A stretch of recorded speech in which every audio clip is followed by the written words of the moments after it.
नमस्कार दोस्तों। आज की कहानी है मूठ। मुंशी प्रेमचंद द्वारा लिखित। डॉक्टर जयपाल ने प्रथम श्रेणी की सनद पाई थी, पर इसे भाग्य ही कहिए या व्यावसायिक सिद्धांतों का अज्ञान कि उन्हें अपने व्यवसाय में कभी उन्नत अवस्था न मिली। उनका घर सकरी गली में था, पर उनके जी में खुली जगह में घर लेने का विचार तक न उठा। औषधालय की अलमारियां, शीशियां और डॉक्टरी यंत्र आदि भी साफ सुथरे न थे।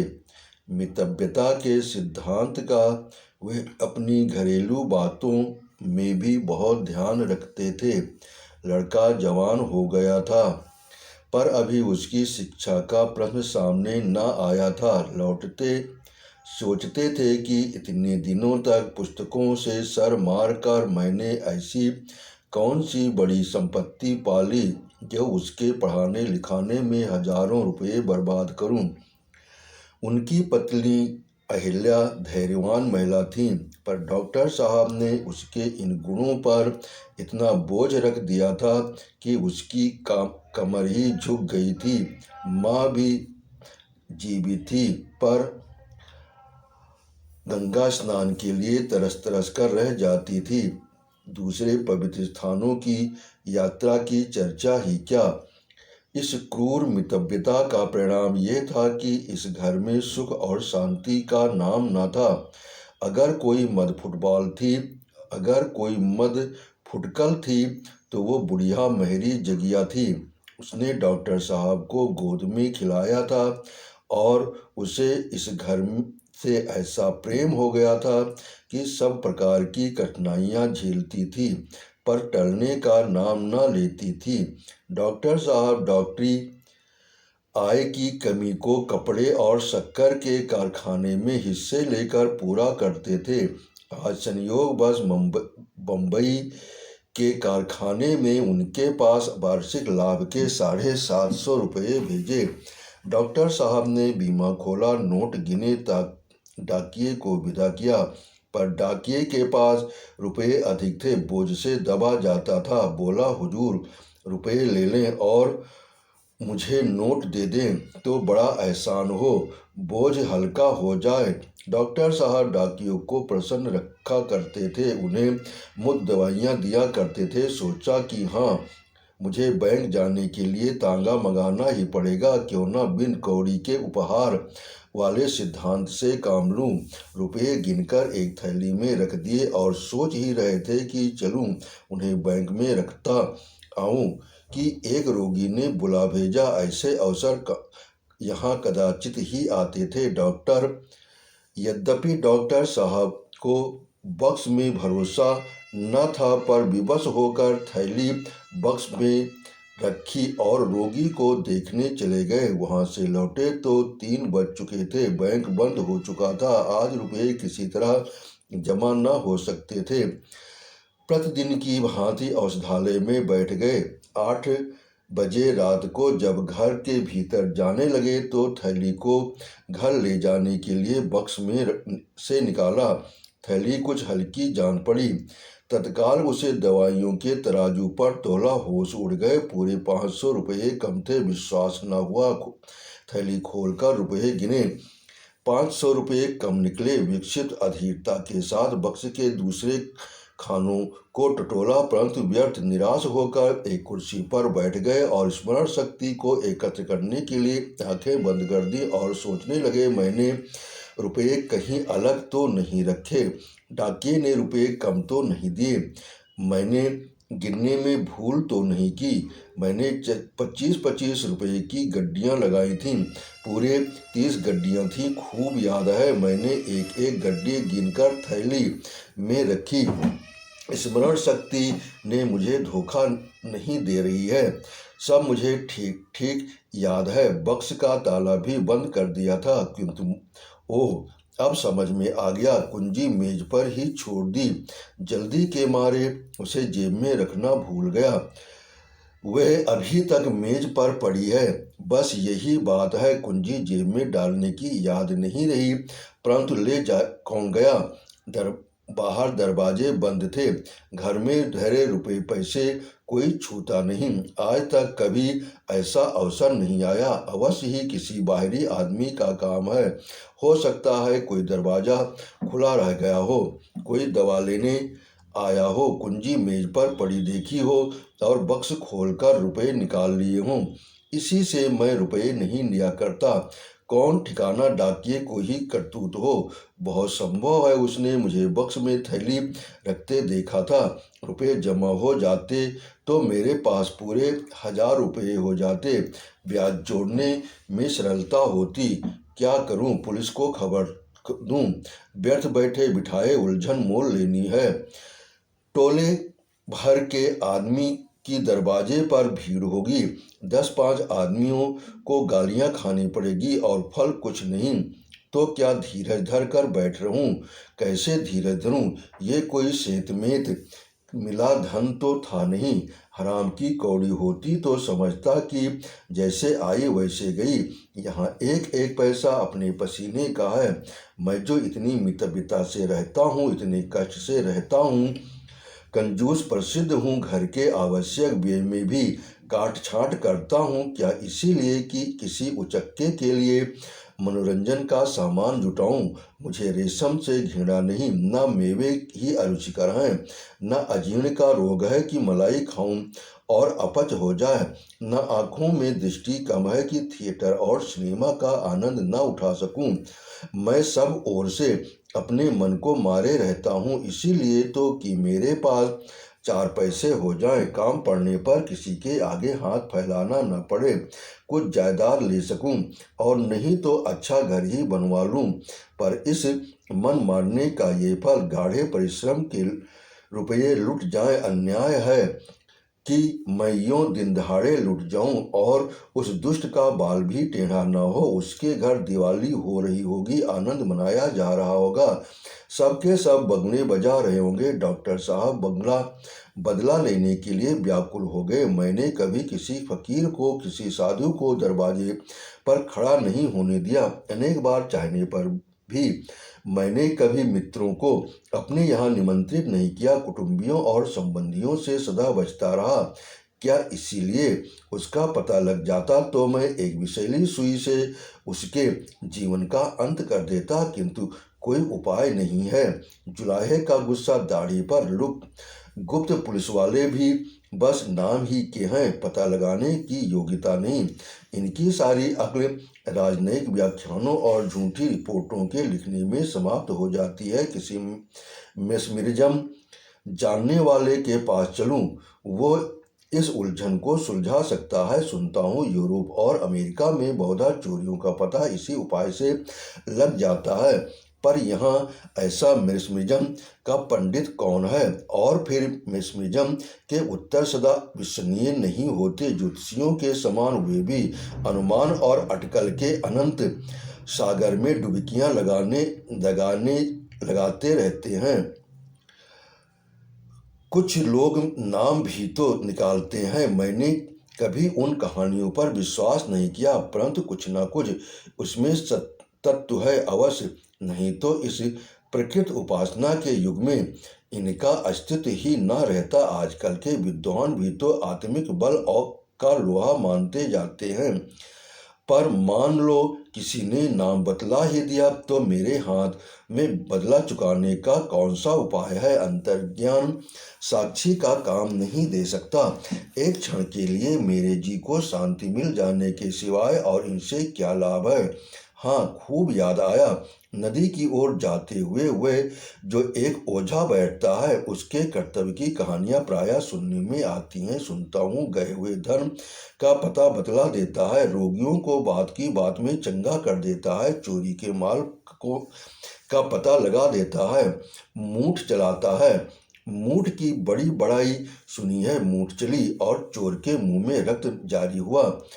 जब तक वे माल न लौटा दे, रक्त बंद नहीं होता। ये निशाना बैठ जाए तो हार्दिक इच्छा पूरी हो जाए, मुंह मांगा फल पाऊंगा, रुपए भी मिल जाए, चोर को शिक्षा भी मिल जाए, उसके यहाँ सदा लोगों की भीड़ लगी रहती है, इसमें कुछ कर्तव्य न होता तो इतने लोग क्यों जमा होते।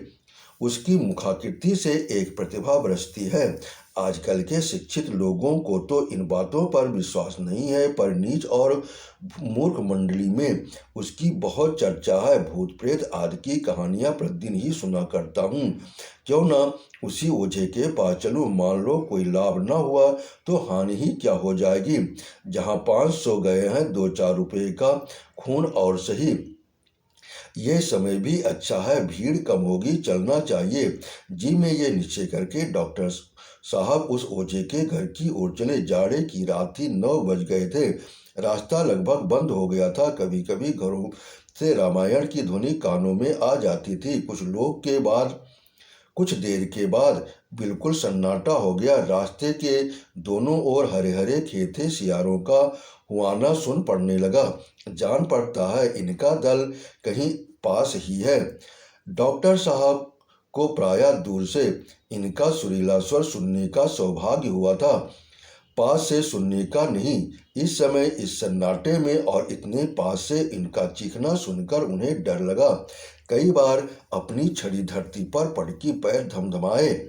सियार बड़े डरपोक होते हैं, आदमी के पास नहीं आते। पर फिर संदेह हुआ कहीं इसमें कोई पागल हो तो उसका कांटा तो बचता ही नहीं। ये संदेह होते ही कीटाणु, बैक्टीरिया, पास्टर इंस्टीट्यूट और कसौली की याद उनके मस्तिष्क में चक्कर काटने लगी। वो जल्दी जल्दी पैर बढ़ाते चले जाते थे। यकायक जी में विचार हुआ कहीं मेरे ही घर में किसी ने रुपए उठा लिए हों तो। वे तत्काल ठिठक गए, पर एक ही क्षण में उसका भी निर्णय कर लिया। क्या हर्ज है, घर वाले को तो और भी कड़ा दंड मिलना चाहिए। चोर की मेरे साथ सहानुभूति नहीं हो सकती, पर घर वालों की सहानुभूति का मैं अधिकारी हूँ। उन्हें जानना चाहिए कि मैं जो कुछ करता हूँ उन्हीं के लिए करता हूँ। रात दिन मरता हूँ तो उन्हीं के लिए मरता हूँ। यदि इस पर भी वे मुझे यूँ धोखा देने के लिए तैयार हों तो उनसे अधिक कृतज्ञ, उनसे अधिक अकृतज्ञ, उनसे अधिक निर्दय और कौन होगा। उन्हें और भी कड़ा दंड मिलना चाहिए, इतना कड़ा, इतना शिक्षाप्रद कि फिर कभी किसी का ऐसा करने का साहस न हो। अंत में वे ओझे के घर के पास जा पहुँचे। लोगों की भीड़ न थी। उन्हें बड़ा संतोष हुआ। हाँ, उनकी चाल कुछ धीमी पड़ गई। फिर जी में सोचा कहीं ये सब ढकोसला हो तो व्यर्थ लज्जित होना पड़े, जो सुने मूर्ख बनाए। कदाचित ओझा ही मुझे तुच्छ बुद्धि समझे, पर अब तो आ ही गया, ये तजुर्बा भी हो जाए। और कुछ न होगा तो जांच ही सही। ओझा का नाम बुद्धू था, लोग चौधरी कहते थे। जाति का चमार था। छोटा सा घर और वो भी गंदा। छप्पर इतनी नीची थी कि झुकने पर भी सिर में टक्कर लगने का डर लगता था। दरवाजे पर एक नीम का पेड़ था, उसके नीचे एक चौरा। नीम के पेड़ पर एक झंडी लहराती थी। चौरा पर मिट्टी के सैकड़ों हाथी सिंदूर के रंगे हुए खड़े थे। कई लोहे की नोकदार त्रिशूल भी गड़े थे, जो मानो इन मंदगति हाथियों के लिए अंकुश का काम दे रहे थे। 10 बज गए थे। बुद्धू चौधरी, जो एक काले रंग का तोंदीला और रोबदार आदमी था, एक फटे हुए टाट पर बैठा नारियल पी रहा था। बोतल और गिलास भी सामने रखे हुए। बुद्धू ने डॉक्टर साहब को देखकर तुरंत बोतल छिपा दी और नीचे उतरकर सलाम किया। घर से एक बुढ़िया ने मोड़ा लाकर उनके लिए रख दिया। डॉक्टर साहब ने झेपते हुए सारी घटना कह सुनाई। बुद्धू ने कहा, हुजूर, ये कौन बड़ा काम है। आप अभी इसी इतवार को दरोगा जी की घड़ी चोरी हो गई थी। बहुत कुछ तहकीकात की, पता न चला। मुझे बुलाया, मैंने बात की बात में पता लगा दिया। 5 रुपये इनाम दिए। कल की बात है, जमादार साहब की घोड़ी खो गई थी। चारों तरफ दौड़ते फिरते थे। मैंने ऐसा पता बता दिया कि घोड़ी चढ़ती हुई मिल गई। इसी विद्या के बदौलत हुजूर हुक्काम सभी मानते हैं। डॉक्टर को दरोगा और जमादार की चर्चा न रुचि। इन सब गंवारों कि आंखों में जो कुछ है वो दरोगा और जमादार ही है। बोले, मैं केवल चोरी का पता लगाना नहीं चाहता, मैं चोर को सजा देना चाहता हूँ। बुद्धू ने एक क्षण के लिए आंखें बंद की, जम्हाइयाँ ली, चुटकियाँ बजाईं और फिर कहा, ये घर ही के किसी आदमी का काम है। डॉक्टर, कुछ परवाह नहीं, कोई हो बुढ़िया पीछे से कोई बात बने या बिगड़ेगी तो हुजूर हम ही को बुरा कहेंगे। डॉक्टर, इसकी तुम कुछ चिंता न करो, मैंने खूब सोच विचार लिया है। बल्कि अगर घर के किसी आदमी की शरारत है तो मैं उसके साथ और भी कड़ाई करना चाहता हूँ। बाहर का आदमी मेरे साथ छल करे तो क्षमा के योग्य है, पर घर के आदमी को मैं किसी प्रकार क्षमा नहीं कर सकता। बुद्धू, तो हुजूर क्या चाहते हैं? डॉक्टर, बस यही कि मेरे रुपए मिल जाएं और चोर किसी बड़े कष्ट में पड़ जाए। बुद्धू, मूठ चला दूं?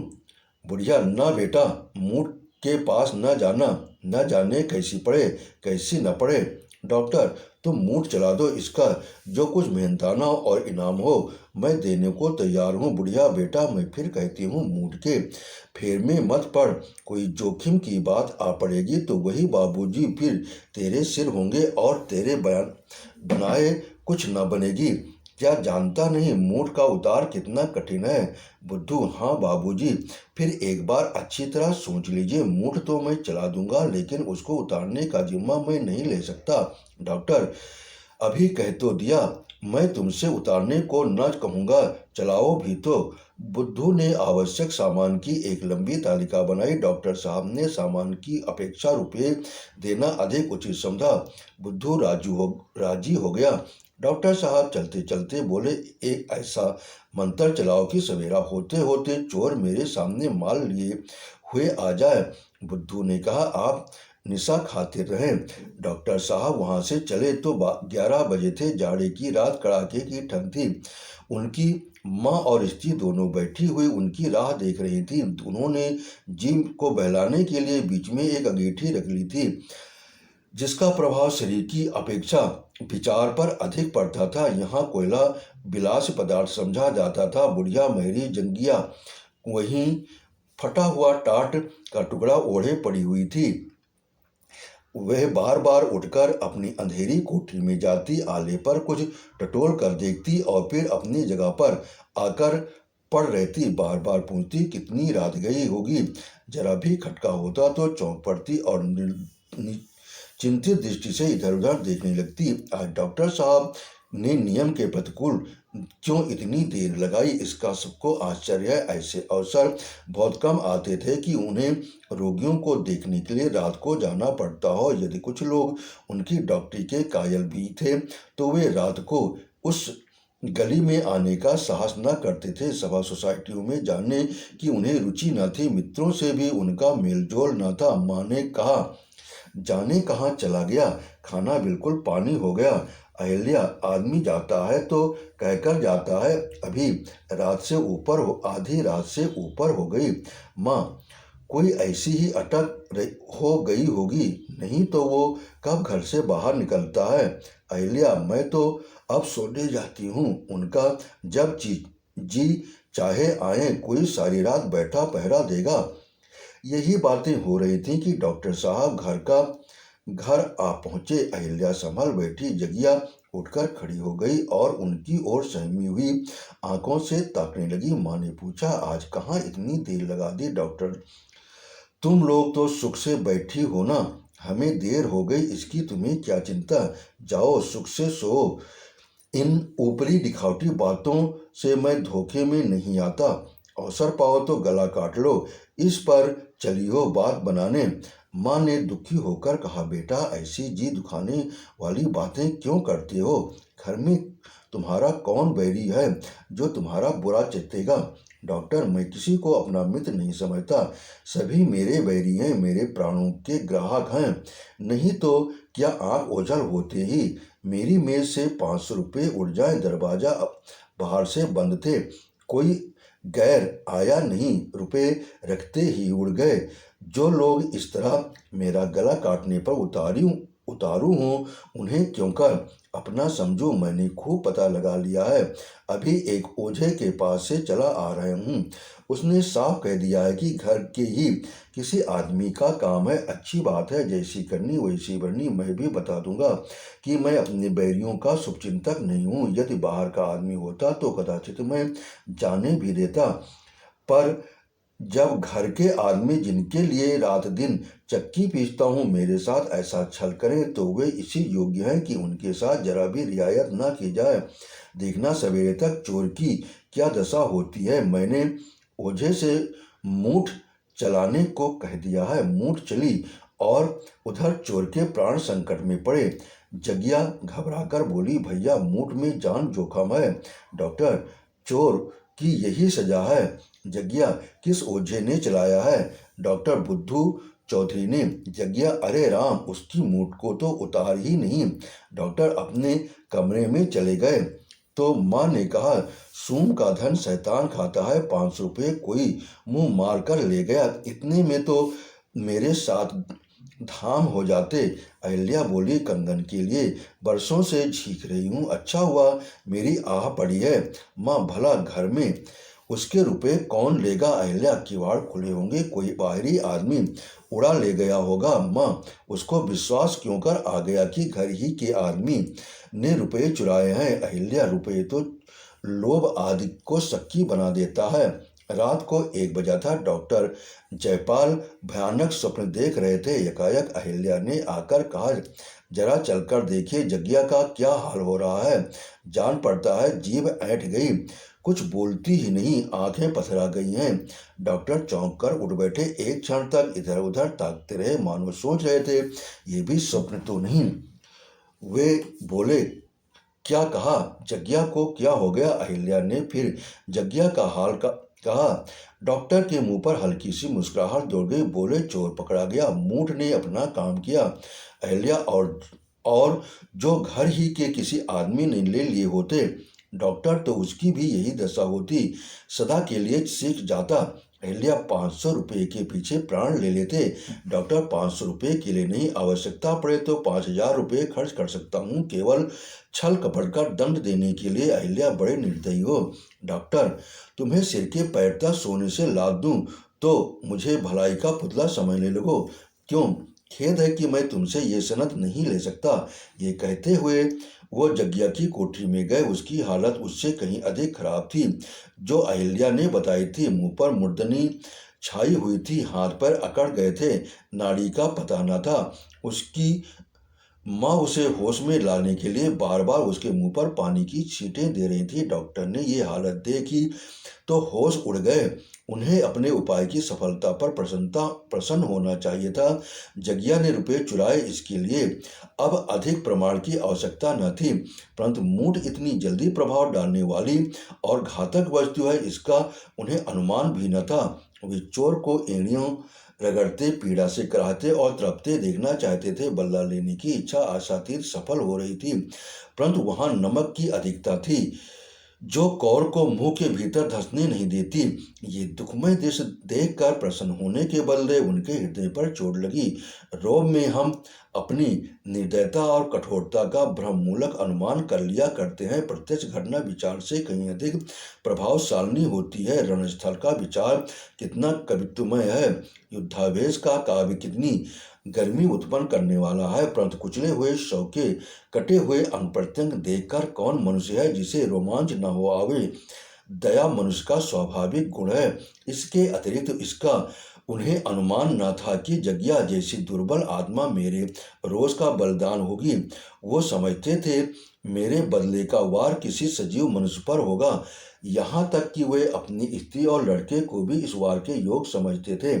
पर मरे को मारना, कुचले को कुचलना उन्हें अपना प्रतिघात मर्यादा के विपरीत जान पड़ा। जगिया का यह काम क्षमा के योग्य था। जिसे रोटियों के लाले हों, कपड़ों के तरसे, जिसकी आकांक्षा का भवन सदा अंधकारमय रहा हो, जिसकी इच्छाएं कभी पूरी न हुई हो, उसकी नियत बिगड़ जाए तो आश्चर्य की बात नहीं। वे तत्काल औषधालय में गए। होश में लाने की अच्छी अच्छी औषधियाँ थीं, उनको मिलाकर एक मिश्रित नई औषधि बना लाए। जगिया के गले में उतार दी, कुछ लाभ न हुआ। तब विद्युत यंत्र ले आए और उसकी सहायता से जग्गिया को होश में लाने का यत्न करने लगे। थोड़ी ही देर में जग्गिया की आंखें खुल गई। उसने सहमी हुई दृष्टि से डॉक्टर को देखा, जैसे लड़का अपने अध्यापक की छड़ी की ओर देखता है, और उकरे हुए स्वर में बोली, हाय राम, कलेजा फूका जाता है, अपने रुपए ले ले। आले पर एक हांडी है, उसी में रखे हुए हैं, मुझे अंगारों से मत जला। मैंने तो ये रुपए तीरथ करने के लिए चुराए थे। क्या तुझे तरस नहीं आता? मुट्ठी भर रुपयों के लिए मुझे आग में जला रहा है। मैं तुझे ऐसा काला न समझती थी। हाय राम। ये कहते कहते वो मूर्छित हो गई, नाड़ी बंद हो गई, ओंठ नीले पड़ गए, शरीर के अंगों में खिंचाव होने लगा। डॉक्टर ने दीन भाव से अहिल्या की ओर देखा और बोले, मैं तो अपने सारे उपाय कर चुका, अब इसे होश में लाना मेरी सामर्थ्य के बाहर है। मैं क्या जानता था कि ये अभागी मूठ इतनी घातक होती है। कहीं इसकी जान पर बन गई तो जीवन भर पछताना पड़ेगा। आत्मा की ठोकरों से कभी छुटकारा न मिलेगा। क्या करूं? बुद्धि कुछ काम नहीं करती। अहिल्या, सिविल सर्जन को बुलाओ, कदाचित वो कोई अच्छी दवा दे दें। किसी को जान बूझ कर आग में ढकेलना न चाहिए। डॉक्टर, सिविल सर्जन, इससे अधिक और कुछ नहीं कर सकता जो मैं कर चुका। हर घड़ी इसकी दशा और गिरती जाती है। न जाने हत्यारे ने कौन सा मंत्र चला दिया। उसकी माँ उसे बहुत समझाती रही, पर मैंने क्रोध में उसकी बातों पर जरा भी परवाह न की। माँ, बेटा, तुम उसी को बुलाओ जिसने मंत्र चलाया है। पर क्या किया जाएगा? कहीं मर गई तो हत्या सिर पर पड़ेगी, कुटुंब को सदा सताएगी। 2 बज रहे थे, ठंडी हवा घंटियों को चुभ रही थी। डॉक्टर लंबे पांव बुद्धू चौधरी के ओर चले जाते थे, इधर उधर व्यर्थ आंखें दौड़ाते थे कि कोई इक्का या तांगा मिल जाए। उन्हें मालूम होता कि बुद्धू का घर बहुत दूर हो गया। कई बार धोखा हुआ, कहीं रास्ता तो नहीं भूल गया। कई बार उधर आया हूँ, ये बाग तो कभी नहीं मिला। लेटर बॉक्स भी सड़क पर कभी नहीं देखा।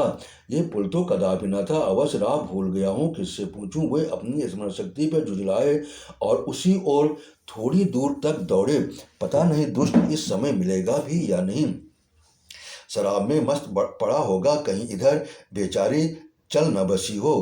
कई बार इधर उधर घूम जाने का विचार हुआ, पर अंतः प्रेरणा ने सीधी राह से हटने न दिया। यहाँ तक कि बुद्धू का घर दिखाई पड़ा। डॉक्टर जयपाल की जान में जान आई। बुद्धू ने के दरवाजे पर जाकर जोर से कुंडी खटखटाई। भीतर से कुत्ते की असभ्यतापूर्ण उत्तर दिया, पर किसी आदमी का शब्द न सुनाई दिया।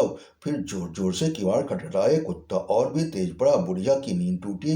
बोली, ये कौन इतनी रात में किवाड़ तोड़े डालता है? डॉक्टर, मैं हूँ, कुछ देर हुई तुम्हारे पास आया था। बुढ़िया बोली, पहचानी, समझ गई, इनके घर के किसी आदमी की विपत पड़ी, नहीं तो इतनी रात गए क्यों आते?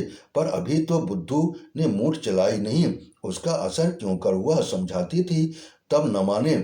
खूब फंसे। उठकर कुप्पी जलाई और उसे लिए बाहर निकली। डॉक्टर साहब ने पूछा, बुद्धू चौधरी सो रहे हैं, जरा उन्हें जगा दो। बुढ़िया, ना बाबूजी, इस वक्त मैं ना जगाऊंगी, मुझे कच्चा ही खा जाएगा। रात को लाट साहब भी आवे तो नहीं उठता। डॉक्टर साहब ने थोड़े शब्दों में पूरी घटना कह सुनाई और बड़ी नम्रता के साथ कहा कि बुद्धू को जगा दो। इतने में बुद्धू अपने आप ही बाहर निकल आया और आंखें मलता हुआ बोला, कहिए बाबूजी, क्या हुक्म है? बुढ़िया ने चिढ़कर कहा, तेरी नींद आज कैसे खुल गई? मैं जगाने गई तो होती तो मारने उठता। डॉक्टर, मैंने सब माजरा बुढ़िया से कह दिया, इसी से पूछो। बुढ़िया, कुछ नहीं, तूने मूठ चलाई थी, रुपये इनके घर के मेहरी नहीं लिए हैं, अब उसका अब तब हो रहा है। डॉक्टर, बेचारी मर रही है, कुछ ऐसा उपाय करो कि उसके प्राण जाए। बुद्धू, ये तो आपने बुरी सुनाई, मुठ तो फेरना सहज नहीं है। बुढ़िया, बेटा, जान जोखिम है, क्या तू जानता नहीं?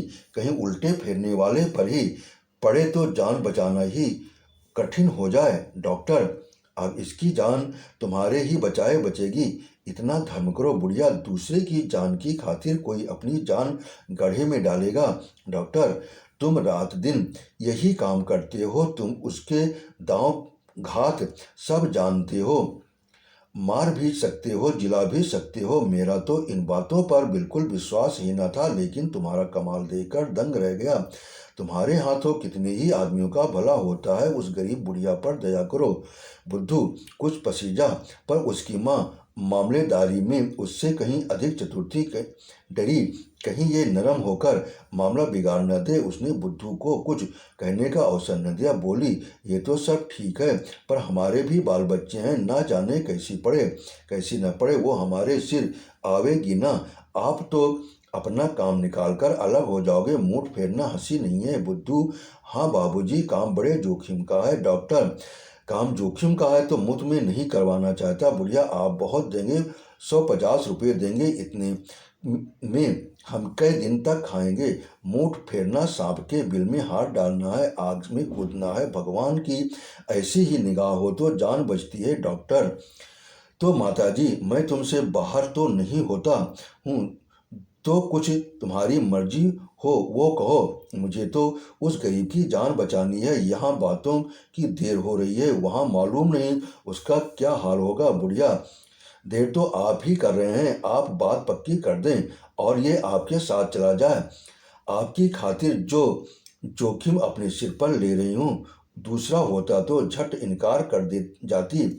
आपके मुलाहजे में पढ़कर जानबूझकर जहर पी रही हूँ। डॉक्टर साहब ने एक क्षण में एक वर्ष जान पड़ रहा था। बुद्धू को उसी समय अपने साथ ले जाना चाहते थे।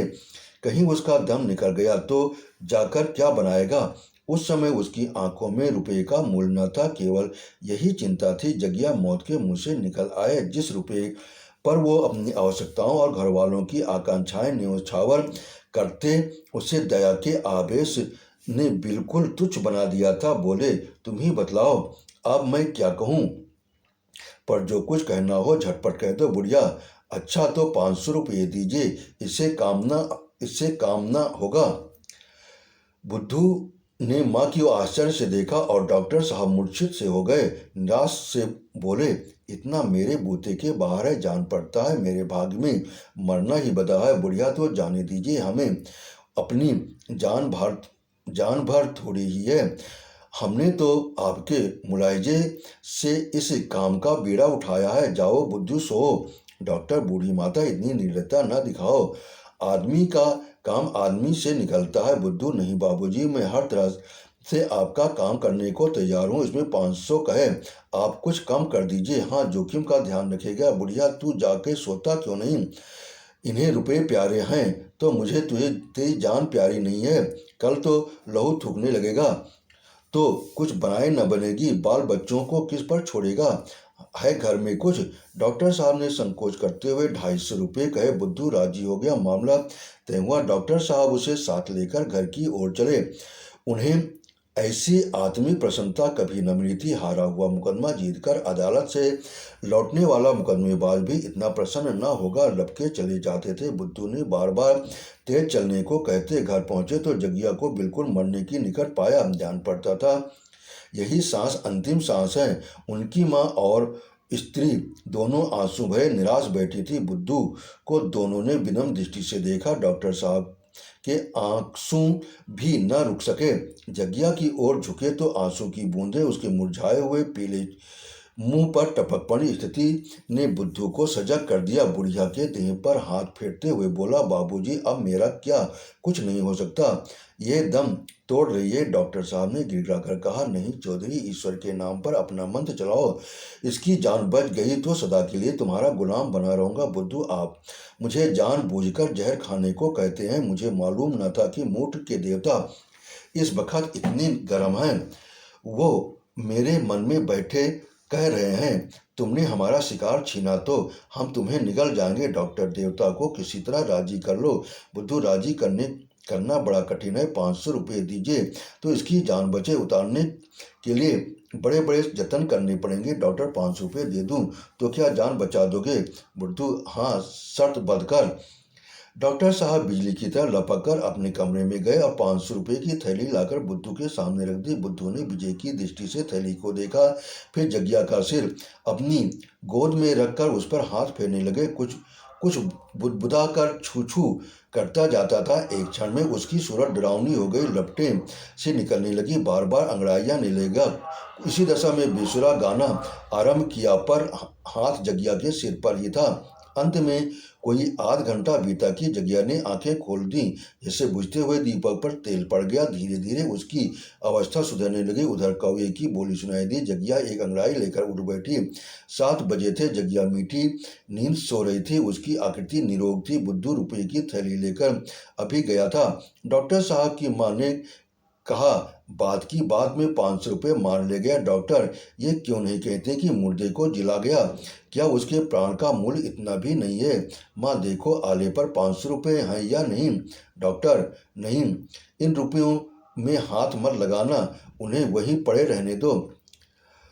उसने तीरथ करने के वास्ते लिए थे, ये उसी काम में लगेंगे। माँ, ये रुपये उसी के भाग के थे। डॉक्टर, उसके भाग के तो 500 रुपये ही थे, बाकी मेरे भाग के थे। उनकी बदौलत मुझे ऐसी शिक्षा मिली जो उम्र भर न भूलेगी। तुम मुझे अब आवश्यक कामों में मुट्ठी बंद करते हुए न पाओगी। आपने कहानी सुनी, इसके लिए आपका बहुत बहुत धन्यवाद। आपने सब्सक्राइब किया, इसके लिए मैं दिल से आभारी हूँ।